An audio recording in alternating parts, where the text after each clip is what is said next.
Boa noite, senhoras e senhores, guris e gurias, distinto público das noites de quinta-feira.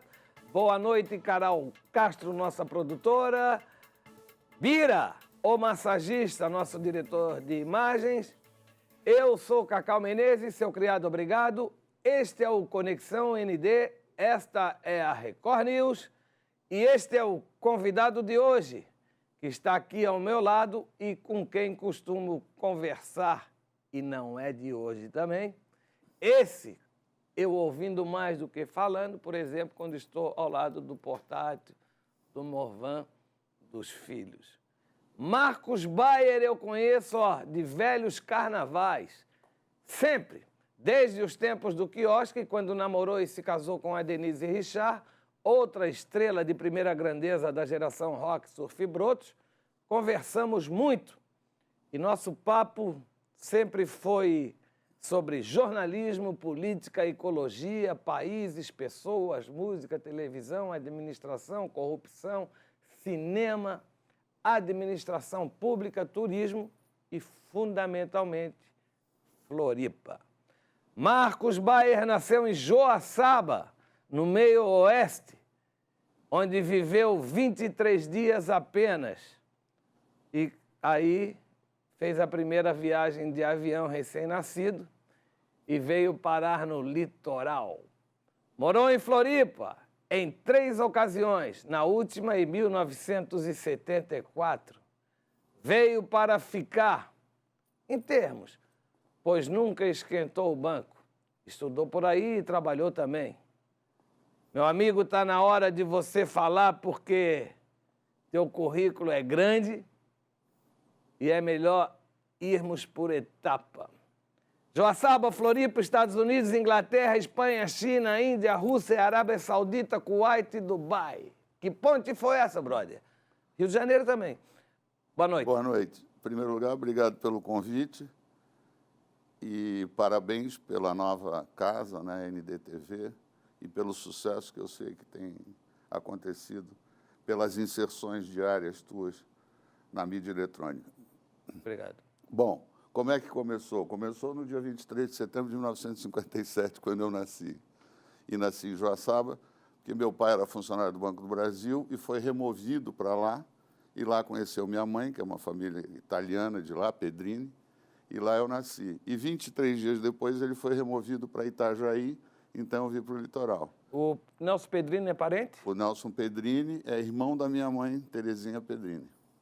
E no litoral? E aí chegasse no litoral? litoral? E aí cheguei ao litoral, morei um pouco em Itajaí, depois em Florianópolis em 61, eu tinha 4 anos, ali na Mauro Ramos, no número 200, em frente ao beco da Dona Mariquinha.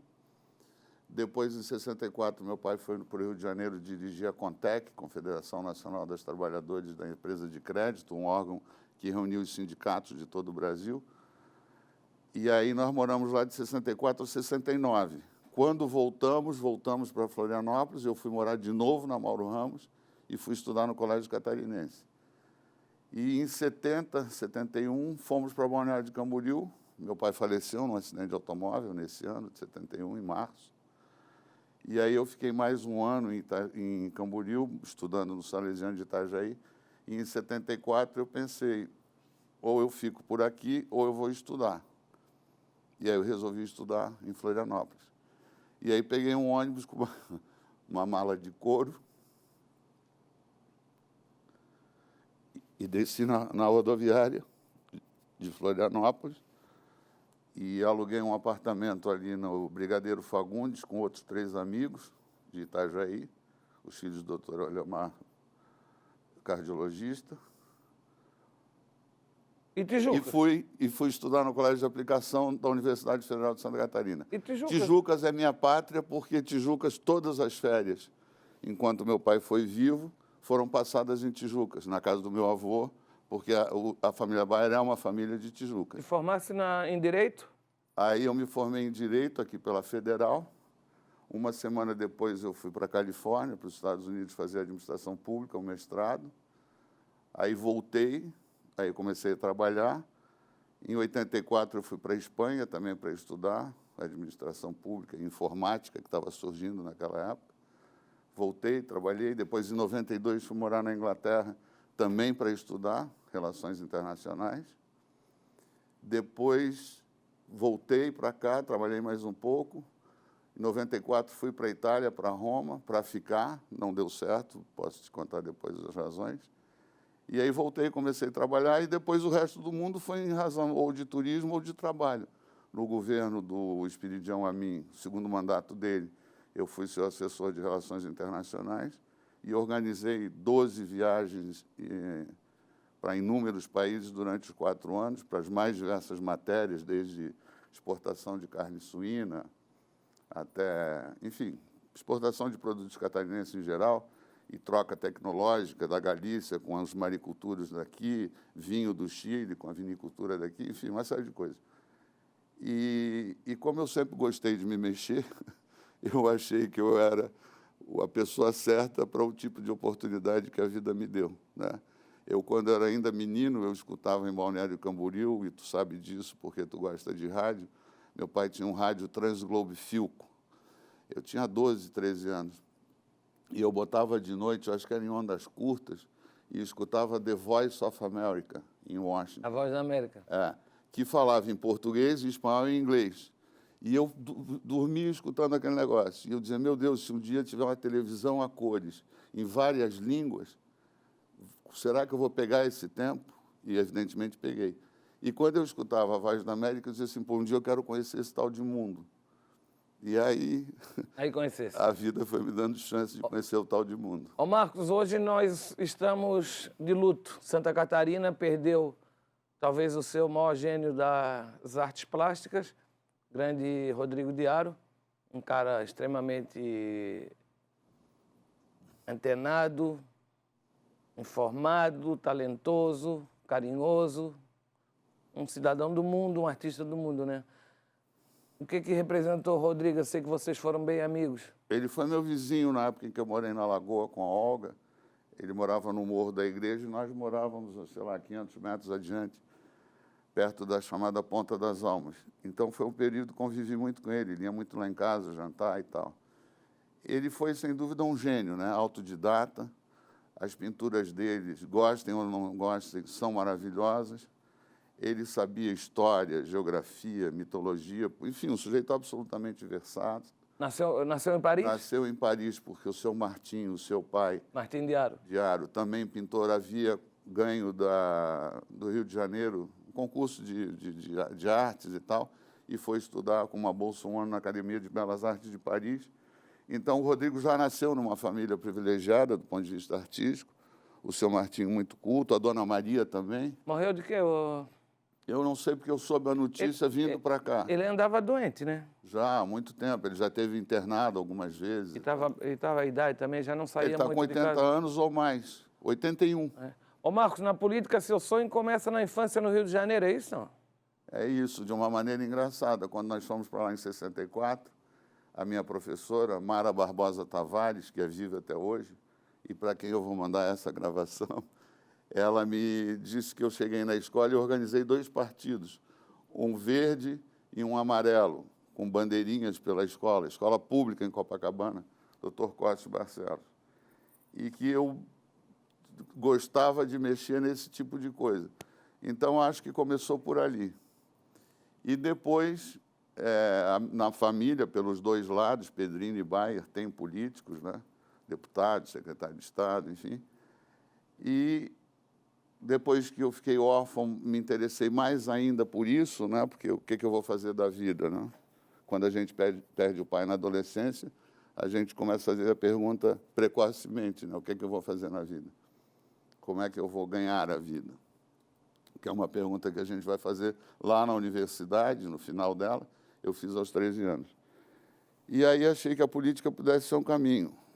Em 84, entrei no PDT, na Assembleia Legislativa, na ficha assinada pelo Leonel Brizola, achando que era um caminho. E logo em seguida vi que não era o caminho. Né? Posso te explicar por quê depois? Não temos tempo. Tudo ele quer explicar depois, como se eu não conhecesse ele. Rodado, descolado, entre perdas e ganhos, o saldo é positivo, Marcos? Valeu a pena? Muito.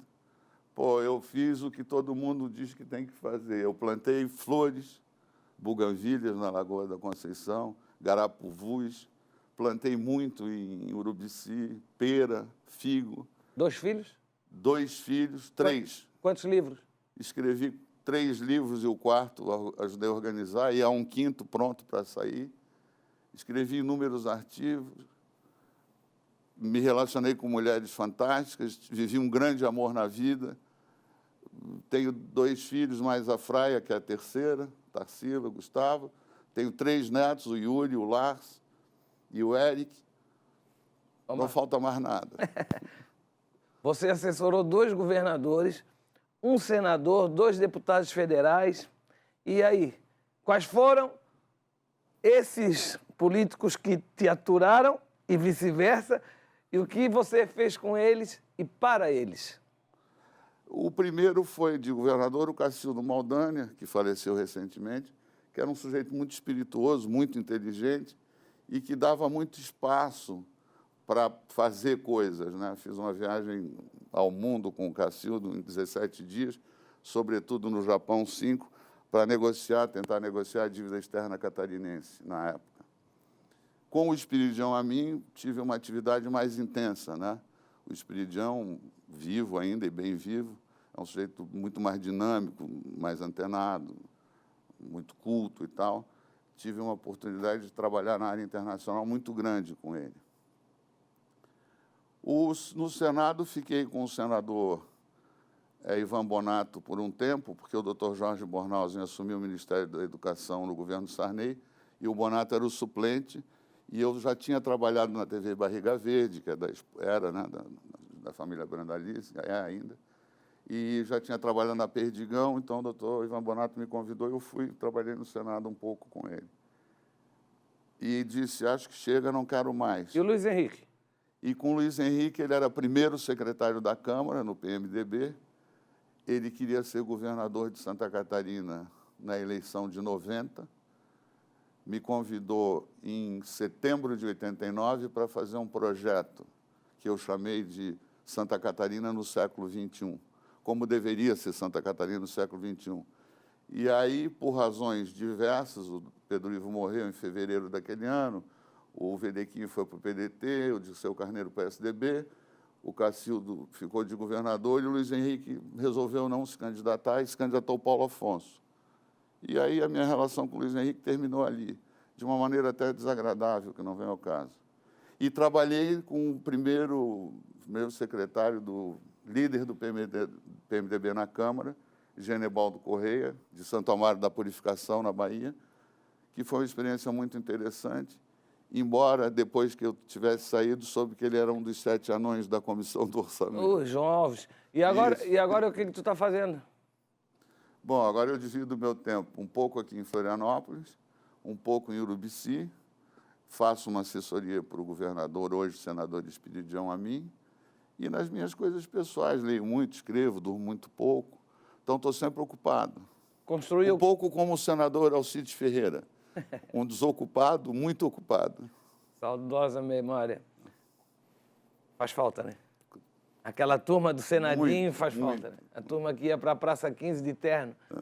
Construiu casas, escreveu livros e inúmeros artigos, foi professor universitário, apresentador na TV Barriga Verde, embora por 3 meses, mas foi apresentador. Gosta de cavalos do campo, do sol, do mar e da vida. É muito namorador, foi muito namorador esse homem. Eu conheço umas 5.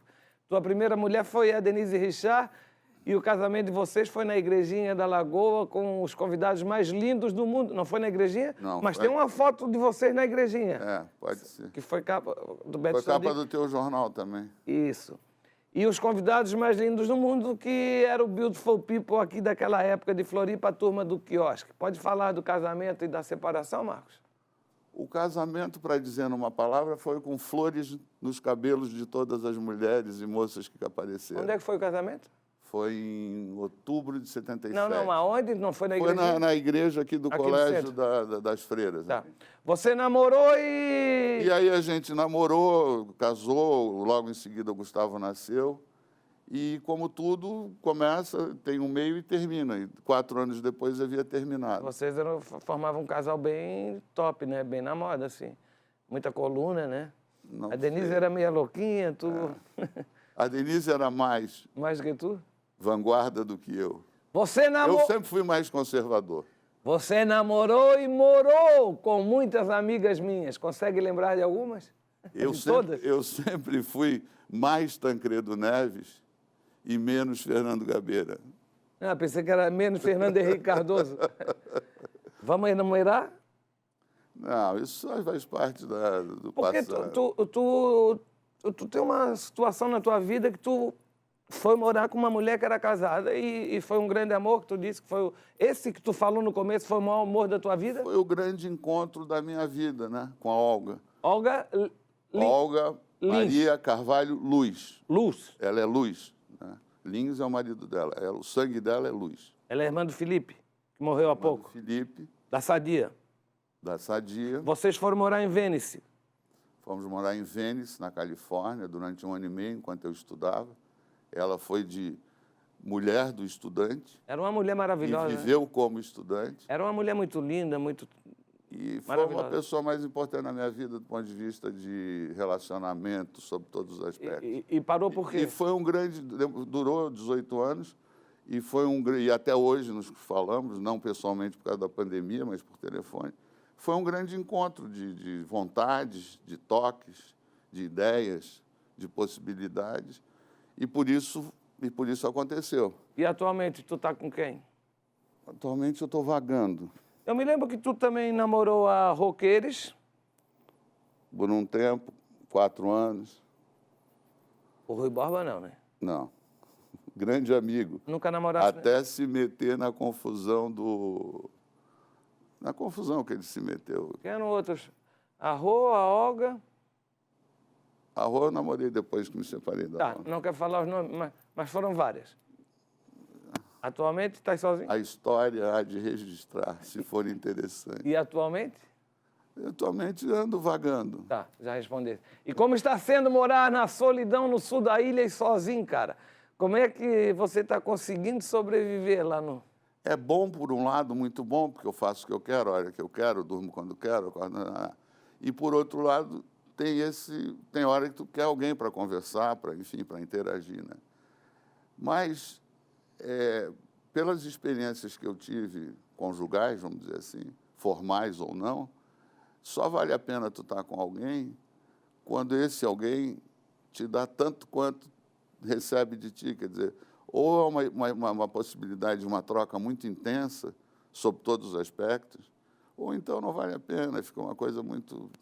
acaba ficando chato até, né? Então, em aparecendo alguém que eu avalie que seja interessante, e ela também...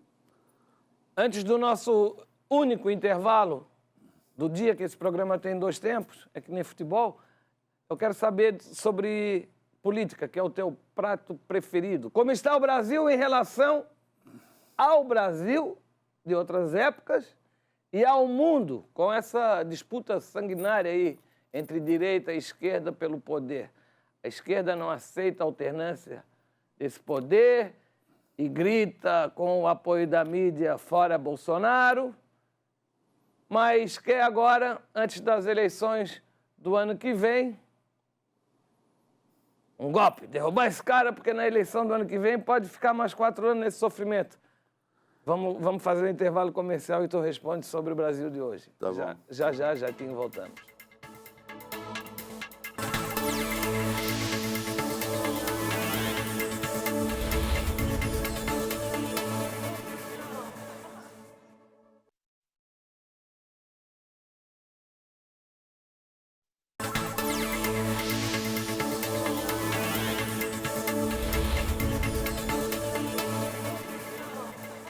Voltamos com o Conexão ND. Quinta-feira é comigo. Estou na Record News e hoje com um convidado muito especial, um cara extremamente inteligente, super conhecido aqui em Floripa. Não leva ninguém para compadre, não.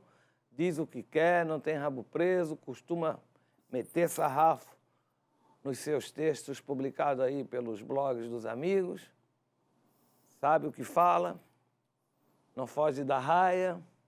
Marcos Baia, advogado, marido de Denise Richard e de outras tantas que cruzaram a sua vida de boas experiências, muitas viagens, muito exterior, muita leitura, muita música, muito sexy rock and roll, quero dizer. É rock and roll ou jazz, ou é a tua parada? Isso é uma correção. Eu nunca fui do rock, né? Nem de droga? O rock... Droga, eu vou responder como o Bill Clinton e o Fernando Henrique Cardoso, né? Fumasse só para experimentar. Eu fumei e não traguei. Essa é uma resposta clássica. Me engana que eu gosto. Fumei e não traguei. O Bill Clinton fez isso, o Fernando Henrique também, e eu não vou desautorizar 2 ex-presidentes de 2 países. Mas é melhor mentir, né? É melhor mentir e dizer assim, ó, eu nunca fumei. Eu vou terminar. Eu quero de universidade. Sim, mas eu digo, o rock nunca foi minha praia, no máximo Stairway to Heaven dos grandes. Do LED. Do Led Zeppelin. Eu sempre fui mais de uma música mais soul music, americana, tu é Simple música Red, brasileira. Tu é de Simple Red, muito, muito, muito, né? Quanto à maconha, acho que não se deve perder tempo com isso, mas a maconha é como a manga e como o café, né? Para uns a manga faz mal, misturada com leite, inclusive, para outros o café faz mal, e assim a maconha. Agora, do ponto de vista neurológico, eu não tenho conhecimento psiquiátrico nem neurológico para dizer até que ponto ela é boa ou é ruim. Então, eu vejo assim, pessoas que fumaram desde a juventude, que estão aí com 80 anos, fazendo o que querem, para eles parece que deu certo. E outros que acabaram no meio do caminho, parece que deu errado. Então, eu não tenho uma opinião técnica formada sobre isso. Acho que isso é uma escolha pessoal e que cada um faça a escolha que quiser fazer. Sobre a política, tu me perguntou.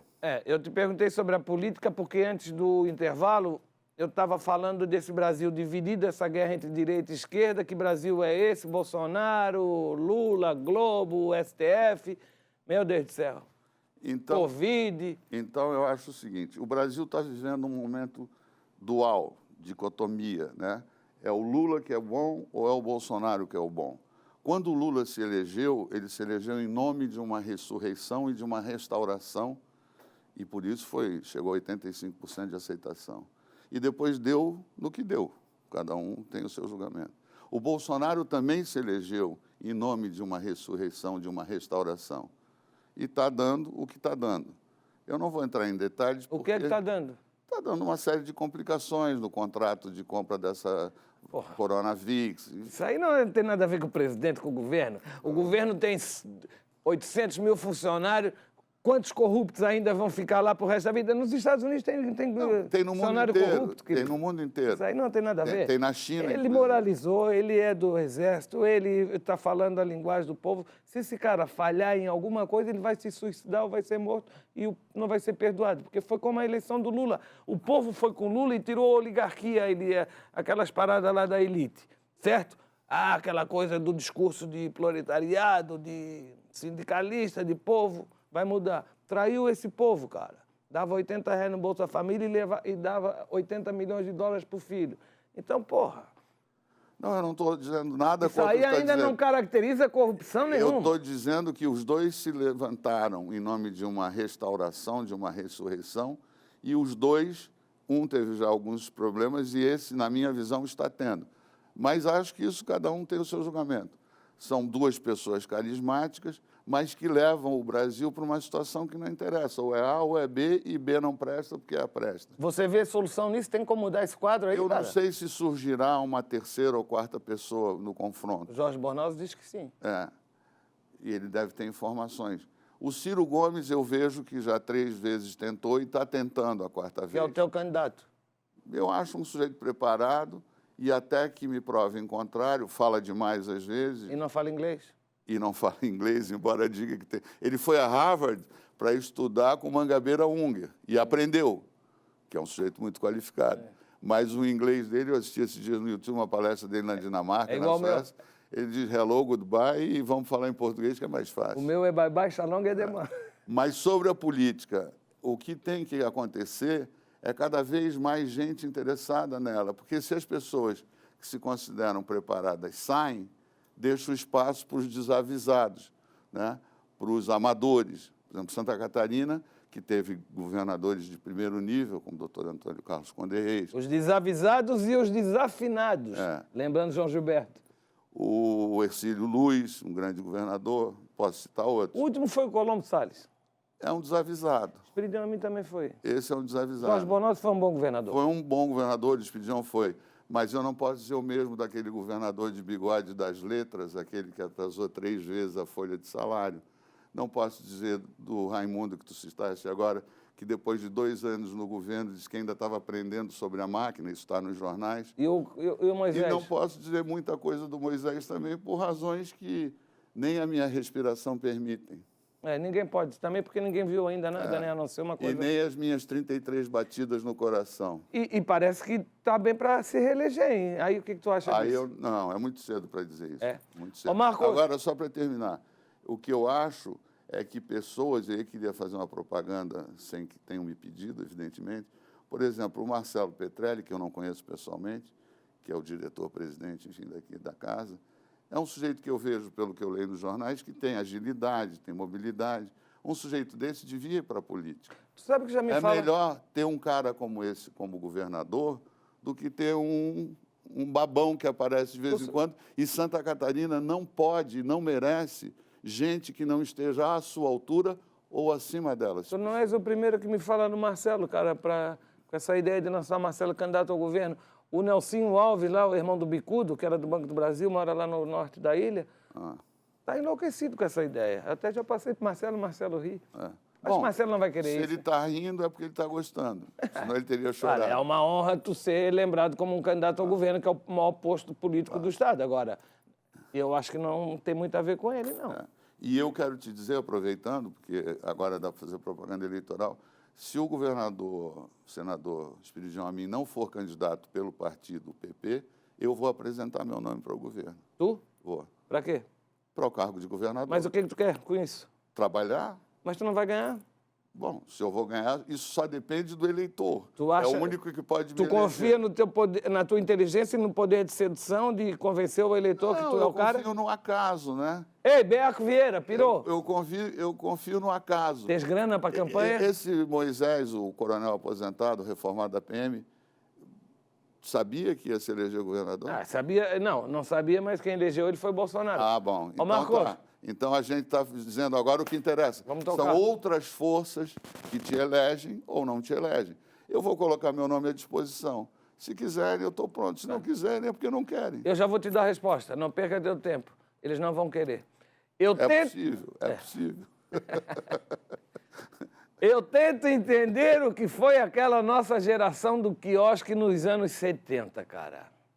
Bando de loucos, afeminados, descontraídos, autênticos, coloridos, inteligentes, criativos, puros, musicais, amorosos, sonhadores.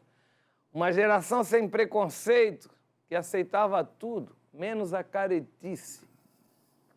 E a caretice não era quem não fumava e não usava droga, não. A caretice era o cara chato que não entendia as coisas. O idiota. Estava no lugar errado, falava errado, tudo na hora errada. A roupa era errada. O idiota. É, o verdadeiro idiota. Éramos, Marcos Baia, os novos baianos do Sul. Eu penso que não pode ser verdade. Aquilo não existiu. Foi um sonho. Pet Stodic, Rômulo Coutinho de Azevedo, Luiz Paulo Peixoto, Max Moura, Rose Bindes e Murilo Pirajá Martins, Nelson Nunes, Fulvio Vieira, Rodrigo Diaro, que faleceu hoje, Osmar Pisani, Dete Piazza, Jair Hamilton, José Milton Martinelli, Marcelo Rupp, Paulo Sérgio da Costa Ramos, Luiz Henrique Rosa, Cari Sidney Lenze, Roberto Biguaçu, Marcos Baia. Fala sério, hein? Eu tento entender historicamente, né? Depois da Segunda Guerra Mundial, que arrasou a Europa e outras partes do mundo, houve uma grande reflexão, né? O que faremos daqui para frente? A criação do Fundo Monetário Internacional, o Plano Marshall, etc., etc. Culturalmente houve também um grande movimento, né? Na música, sobretudo, né? A música é eterna, mas se renova de quando em quando.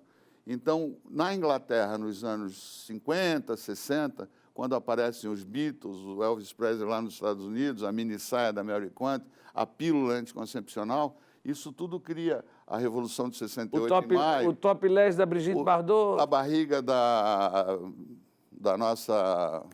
O assassinato da Sharon Tate. A barriga de grávida da nossa Leila Diniz, né?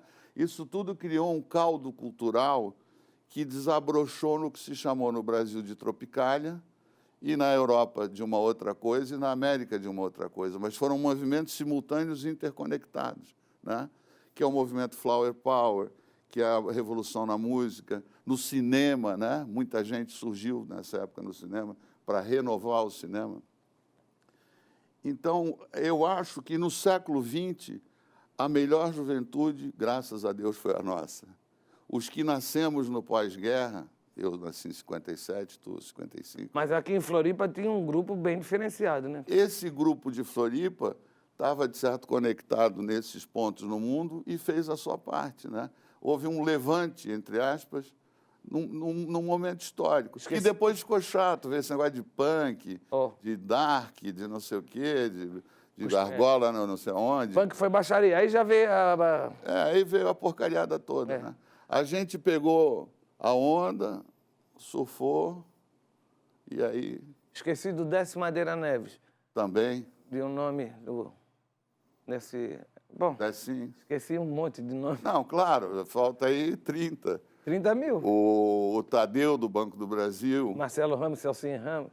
Os dois. Nosso ex-governador e líder político Jorge Conder Bornhausen, o Marcos Baia, com a experiência adquirida ao longo dos seus 80 anos, foi ministro, embaixador, senador, embaixador em Portugal, governador. decidia tudo lá em Brasília. Diz que andou falando aí pro Ipuiara. O Piara Bosch. O Piara Bosch, que trabalhava na INSC e saiu, excelente rapaz, por sinal. Diz que uma terceira via desloca Bolsonaro do segundo turno. Então, por conclusão, teríamos Lula e a terceira via. Que terceira via é essa, cara? Eu não sei, porque ele, muito mais velho e experiente Luciano do que Huck? eu, deve saber que terceira via é essa. Eu vejo, na hipótese de uma terceira via, somente o Ciro Gomes, mais ninguém, né? O Luciano Huck é bom para fazer programa de auditório, né? E olha lá. Vai substituir o Faustão, não é isso? Não sei. E parece que o Faustão é melhor. E tu acha que substituir o Faustão é vantagem, não? Olha, é difícil substituir o Faustão. Para fazer aquilo que ele faz? Por que ele faz? Porque o outro faz menos do que o Faustão. Mas o que ele faz, o Faustão mesmo? Nada, diverte a população brasileira. Mas diverte?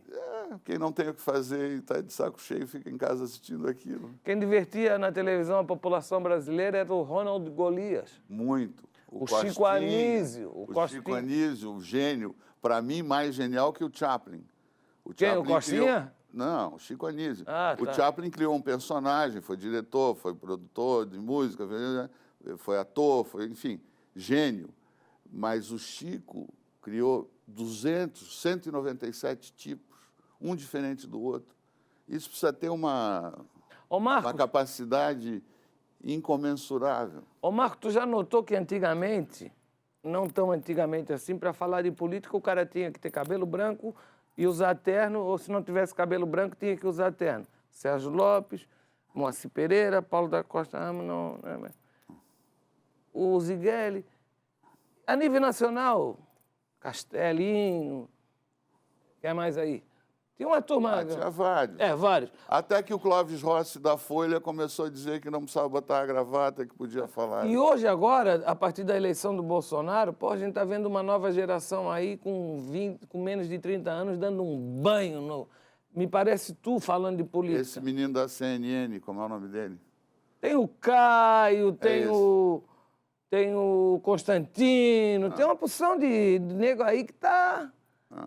Até o Pânico é um programa que todo mundo dá opinião interessante, na gozação, mas opinando. É porque também o terno é um traje europeu. Mas o que usava terno na Europa porque é frio. Mas no Brasil não tem frio para terno. Né? O pessoal no Rio de Janeiro trabalhando de terno nos anos 70. Em Brasília... Não, o terno foi só um... Não, mas o terno passou a ser um uniforme. O político tem que botar terno, gravata e falar impostado. Né? Dizer coisas assim, assado. Senão não é...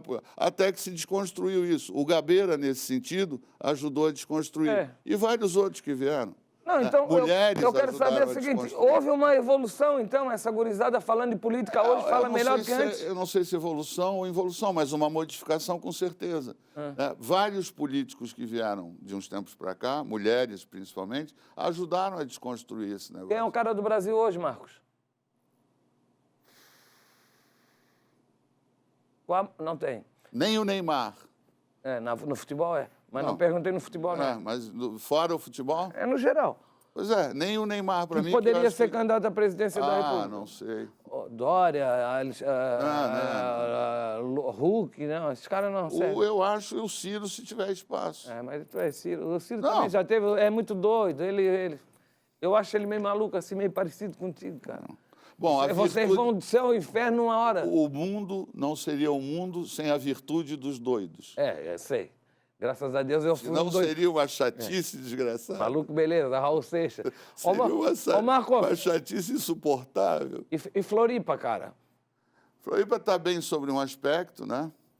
E muito ruim sobre o outro. A parte ambiental em Floripa, a parte de controle de poluição de praia, de lixo, dessa coisa é muito precário ainda, né? O trânsito é um horror, não preciso dizer, mas também não tem muita solução. Em relação àquela nossa cidade dos anos 70 com agora? Era melhor. Se tivesse havido, e não houve, não é nem planejamento do Estado, da Prefeitura, da cabeça dos empresários, né? Nós tínhamos milhares de casas com um tipo de construção açoriana, ali na Pracinha dos Bombeiros e tal. Aquilo tudo poderia ter sido preservado, poderia ter se transformado em boutique, em restaurante, não sei o quê, mas nós, diferente dos europeus, adotamos um modelo americano. Vamos derrubar e fazer em pé. A Europa conservou e, de vez em quando, saiu alguma coisa em pé.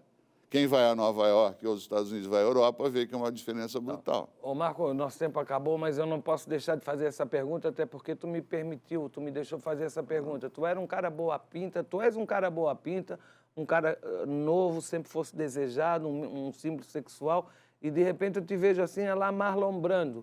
Né? Chegasse com uma bengalinha, a barriga está fora do normal, tu não é bebedor de cerveja? Não, já fui. O que aconteceu? A bengala é porque quando eu vou num lugar onde eu nunca fui, como aqui, eu levo a bengala para se tiver algum obstáculo eu poder me apoiar. Eu tive um acidente de motocicleta em 2016, tu sabe disso. A tua irmã estava no hospital mesmo que o meu, Hospital de Caridade. E abri aqui 4 costelas e tive um amassamento nessa parte da clavícula e do braço. E essa perna esquerda, todo lado esquerdo deu uma trombose, tinha que amputar e tal, não sei o quê. E eu fiquei quase um ano com dificuldade de andar e tal. E aí, evidentemente, deixei de me exercitar e tal, e fui acumulando peso. Mas eu não acho que o ideal seja assim, evidentemente, mas isso também não me incomoda muito. Porque quando eu tive que ser atleta, eu fui. Quando tivesse que namorar, tu namorasse. Então agora o meu projeto é outro. Vou me levantar, porque é a primeira vez que eu vou fazer isso aqui com um entrevistado. Sou obrigado a dar um beijo nesse cara.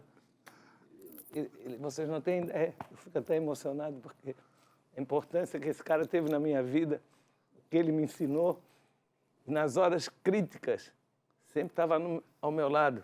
Outros nem tanto. Obrigado, irmão. Obrigado. Sou teu fã mesmo. Se eu disser que é dizer um nome assim em Florianópolis, quem é um cara de Floripa? Marcos Baia.